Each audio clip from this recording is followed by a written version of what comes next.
Saturday का जो episode था हमने देखा किस तरीके से राहुल की टांग खिंचाई की गई, छेड़खानी की गई कि अरे दिशा ने क्या पता एपिसोड्स ही ना देखे हो, दिशा हो सकता है थाईलैंड में हो या फिर कहीं और हो, इस रीजन से वो आपको जवाब नहीं भेज रही हैं या फिर उनका जवाब ना हो।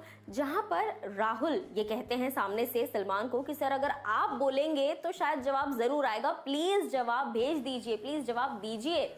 जिस पर राहुल ये भी कहते हैं कि the nation wants to know now. अब मैं आपको बता दूं कि जैसे ही राहुल ने ये बात बोली है the nation wants to know, उस पर सलमान खान का सामने से रिएक्शन आया है और सलमान खान ने इंस्टेंटली मौके पर चौका मारते हुए ये बात कह दी that the nation doesn't wants to know anything. Well, इस बात को गॉसिप मॉन्गर्स ने उठा लिया। सोशल मीडिया पर एक चिंगारी ही काफी होती है आग लगाने के लिए, और इस वक्त the nation wants to know वही चिंगारी है।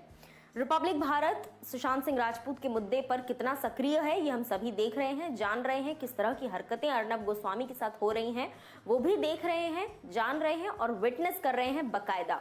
अब ऐसे में जब बिग बॉस के वीकेंड का वार पर ये सवाल निकल कर आया कि जनता जानना चाहती है कि दिशा का क्या जवाब आया या नहीं आया, ऐसे में जब राहुल वैद्य ने इस बात को कह दिया the nation wants to know कि क्या आंसर है, तो सलमान ने अपनी तरफ से तो कह दिया कि चीखने चिल्लाने से कुछ नहीं होता, the nation doesn't wants to know anything, the nation is not interested.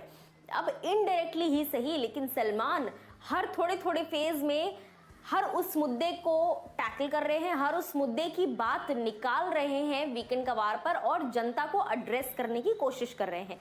जैसे यहाँ पर सलमान ने ये the nation wants to know, कोई नहीं जानना चाहता, no one wants to know, ये कर कर एक इरिटेटिंग सा रिएक्शन दे दिया कि अरे यार हाँ ठीक है ये बहुत पकाऊ हो गया, the nation wants to know, ये कर कर अवॉइड कर दिया इस बात को और आगे बढ़ गए। उसके कुछ हफ्ते पहले भी जब वीकेंड का वार शुरू हुए थे तब नेपोटिज्म का मुद्दा निकाला गया, जिसमें तकरीबन 40 मिनट इस बात के थे कि क्या कुछ नेपोटिज्म की चीजें हैं, क्यों इस वक्त नेपोटिज्म इतना आ रहा है। तो ऐसा लगा कि भैया ये प्लान्ड था कि नेपोटिज्म के बारे में बात तो करनी ही करनी है। उसके अलावा उसके पहले एक वीकेंड का वार पर भी ऐसे ही 20 से 25 मिनट इस बात को दिए गए थे कि चीखने चिल्लाने से अपनी बात साबित नहीं होती, आप चीखने से सही साबित नहीं हो जाएंगे, फैक्ट्स लाइए, डिस्कशन कीजिए, बातें कीजिए, लेकिन चीखिए चिल्लाइए मत। इस तरह की तमाम कॉन्वर्सेशंस जो है वो करी गई थी। अब इनडायरेक्टली ही सही, लेकिन ऐसा लगता है चाहे कपिल शर्मा शो हो, चाहे कौन बनेगा करोड़पति हो, चाहे वो बिग बॉस हो, सबसे बड़ा प्लेटफॉर्म, क्योंकि सलमान से इस वक्त जनता काफ़ी गुस्से में है। बिग बॉस से ना सही लेकिन सलमान से डेफिनेटली है। और इस तरह का एक बार बार सलमान का इनडायरेक्ट तरीके से रिपब्लिक भारत की तरफ इशारा करना या इनडायरेक्ट तरीके से अर्नब की तरफ इशारा करना कि चीखने चिल्लाने से आप सही साबित नहीं हो जाएंगे, चीखने से जनता सिर्फ आपके चैनल को स्विच ऑफ कर देगी, देखना बंद कर देगी आपको, इससे टीआरपी के नाम पे खाली आप चिल्ला रहे हैं और कुछ नहीं है। ये बातें इनडायरेक्टली डेफिनेटली हिंट करती हैं सिर्फ और सिर्फ एक ही तरफ, यानी कि अर्नब गोस्वामी की तरफ।